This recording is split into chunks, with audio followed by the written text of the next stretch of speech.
ይህ አዋዜ ልዩ ሰበር ነው። በሰላጤው ጨለማ በአየርና በሚሳኤል መቀጣቀጦ ተፋፍኗል። አሜሪካ መርከቦችን ሆርሙዝ ሰርጥን ለማሻገር ይከፈለኝ ያለችው የጭነታቸውን 20 በመቶ ድርሻ ሰረዘች። ትራምፕ እንዳሉት ሰላጤዎቹ አሜሪካ ለምታወጣው ወታደራዊ ወጪ ማካካሻም በአሜሪካ ኢኮኖሚ ውስጥ መዋለ ንዋያቸውን ያፈሳሉ ወይም ይጨምራሉ ብለዋል። ይህን ዜና ሲሰሙ ያለ ጥርጥር አድማጮቻችን የኢራን ወደቦችና ዳርቻዎች በአሜሪካ ተዋጊ መርከቦች ከበባና ዕቀባ ተዘግተዋል። በቀን ቢያንስ የ500 ሚሊዮን ዶላር ገቢ ወዘቀሊጦሙ ማለት ነው ለኢራን። ነገሮች ከመክፋታቸውና ወደ ብረት ቦክስ ከመለወጣቸው ጋር አሜሪካ በቅርቡ በሳተላይት ፎቶግራፍ የተገለጠውንና የትርፍ አንጀት የሐሞት ጠጠርና የኩላሊት ነቀላና ተከላ በአንድ ጊዜ የተካሄድበት የሚመስለውን ምስጢራዊ ፒካክስ የተሰኘ ተራራዋ በስሩ የደበቀውን ወይም የመሸገውን የኒውክሌር ተቋም ከውስጥ ወደ ላይ ይገለብጠው ዘንድ የኢላማ ዝርዝር ውስጥ ተካቷል ብላለች። በፋርሲ ኩ ኤኮላንግ ጋዝላህ ብለው የሚጠሩት ህቡ የኒውክሌር ተቋም ጎረቤቱ ዛግሮስ ተራራ ስር የተሸጎጠውና በተደጋጋሚ በምሽግ ገልባጭ ጠልቆ ገብ ቦምቦች የተደበደበው ናታንዝ ዩራኒየም ማበልጸጊያ ተቋም ነው። ከፒካክስ ተራራ በስተደቡብ 1.5 ኪሎ ሜትር ብቻ ፈንጠር ብሎ የሚገኝ ነው። ይህንን የዶናልድ ትራምፕ የፒካክስን ተራራ እንወቅረዋለን መግለጫ ተከትሎም አንድ የኢራን ከፍተኛ የደህንነት ምንጭ ለሲኤንኤን በሰጠው መግለጫ ይህ ከሆነ ኢራን በአጸፌታው አውዳሚ ምላሽ ትሰጣለች ሲል ዝቷል። ትራምፕ በዛሬው መግለጫቸው ከዚህ ቀደም ካልተግባብቶም ስምምነቱ መፈረም ጋር በተያያዘ የኢራን ማዕቀብን ማቅለላቸው እንደማያጸጽታቸው ገልጸው ስምምነት ላይ እንዲደርሱ ዕድል ልሰጣቸው ብዬ እያደረግኩት ነው ብለዋል።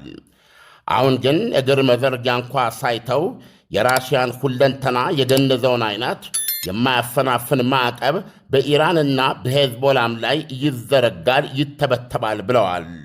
የአውሮፓ ኅብረት የበረራ ደህንነት ኤጀንሲ በሌላ ዜና አየር መንገዶችን ወደ ባህሬን፣ ወደ ኩዌት፣ ወደ ኳታር፣ ወደ ተባበሩት አረብ ኤሚሬቶችና በከፊል የኦማን ሰላጤ ላይ ትውር እንዳትሉ ሲል መመሪያ ሰጥቷል። የዶናልድ ትራምፕ የኢራን ከበባና ዕቀባ ሰዓት እንደተቃረበም የሆርሙዝ ሰርጥን የሚያቆራርጡ መርከቦች ቁጥር በትንሹ ከፍ እያለ መምጣቱን ዘገባዎች ይናገራሉ። ባለፈው 24 ሰዓት ብቻ ቢያንስ 22 የንግድ መርከቦች ሆርሙዝን አቆራርጠው ማለፋቸውን የማሪን ትራፊክ ዳታ አስታውቋል። ከ22ቱ 14ቱ ወደ ፋርስ ባሕረ ሰላጤ የገቡ ናቸው። 11ዱ ዕቃ ጫኞች፣ 3ቱ ደግሞ ነዳጅ ጫኞች ናቸው። 8ቱ ደግሞ ከፋርስ ባሕረ ሰላጤ የወጡ ሲሆን 4ቱ ዕቃ ጫኞች፣ ሌሎቹ 4ቶች ደግሞ የነዳጅ ቀጂዎች መሆናቸው ታውቋል። የእስራኤልና የአሜሪካ ጣምራ የአየር ኃይልና የባሕር ኃይል ዘመቻ ፌብርዋሪ 28 የካቲት 21 ከመከፈቱ በፊት በየቀኑ በትንሹ 110 መርከቦች ሰርጡን ያቆራረጡ ነበረ። ይህ በእንዲህ እንዳለ የኢራቁ ጠቅላይ ሚኒስትር አሊ ፋሌህ አልዛይዳ የአሜሪካ ኃይሎች በፈረንጅ ሴፕቴምበር 30 በኢትዮጵያ መስከረም 20 2019 ከኢራቅ ተጠቃለው እንደሚወጡ አስታውቀው ከዛ በኋላ የሊባኖሱን ሄዝቦላ መሰል ኢራን ደገፍ ሚሊሻዎች በኢራቅ ግዛት ውስጥ የሚንቀሳቀሱበት አንዳችም ምክንያት ወይም ሰበብ አይኖሩም ሲሉ አስታወቁም። ጠቅላይ ሚኒስትር አልዛይዳ መግለጫቸውን የሰጡት ከዋይት ሃውስ ጉብኝታቸው በኋላ ከፕሬዚዳንት ዶናልድ ትራምፕ ጎን ለጎን ቆመው ነው። ጠቅላይ ሚኒስትሩ ሥልጣን ከያዙ ካለፈው ግንቦት ወር ወዲህ ገና 3ኛ ወራቸው ላይ ናቸው። የኢራቅ የደህንነት ኃይሎች የሀገራቸውን ዳር ድንበር ለማስከበርና ጸጥታና ደህንነታቸውን ለመጠበቅ አያንሱም ብለዋል።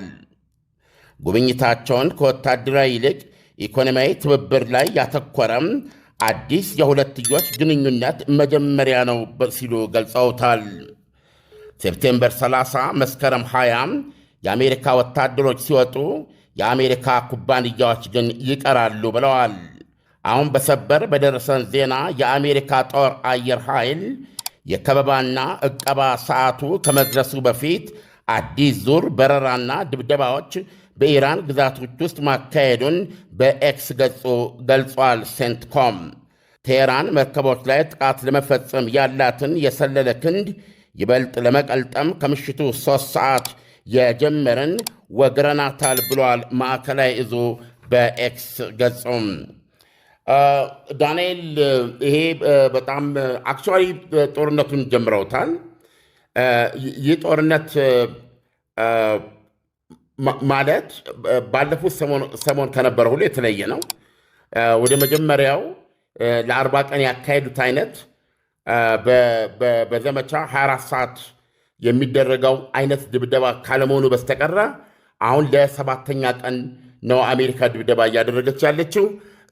ነገም ከነገ ወዲያም ይህን ድብደባ እንዳትቀጥል የሚያደርጋት ምንም ምክንያት የለም። የድብደባው ዓላማን ደግሞ የምትገልጸው በሆርሙዝ ሰርጥ የሚተላለፉ መርከቦች ላይ ኢራን ምንም አይነት አደጋ ለመጋረጥ እንዳትችል ወይም ለመጋረጥ የሚያስችሏት አቅሞቿን ማድቀቅ የሚል ነው። ስለዚህ በተለመዱት የባህር ዳርቻ የወደብ ከተሞቿ ላይ በተደጋጋሚ ጥቃት እየተደረገ ነው። የዛሬው ደግሞ ሰምታል ከምሽቱ 3 ሰዓት የጀመረ ለተወሰነ ሰዓት ድብደባው ቀጥሏል። እንደገና ደግሞ የተለመደው የደረቅ ሌሊት ድብደባ ይኖራል። ስለዚህ ከፍተኛ ገጽታ እየያዘ መምጣቱ የሚታይ ነው። ቅድም ደግሞ ፒካክስ ተራራ ያልኩ በቅርብ ጊዜ በሳተላይት የተነሳና ተራራ ቅድም ያልኩን አይነት ኦፕሬሽኖች የተካሄዱበት ነው የሚመስሉት። ተተርትሮ ማለት ነው ተራራው።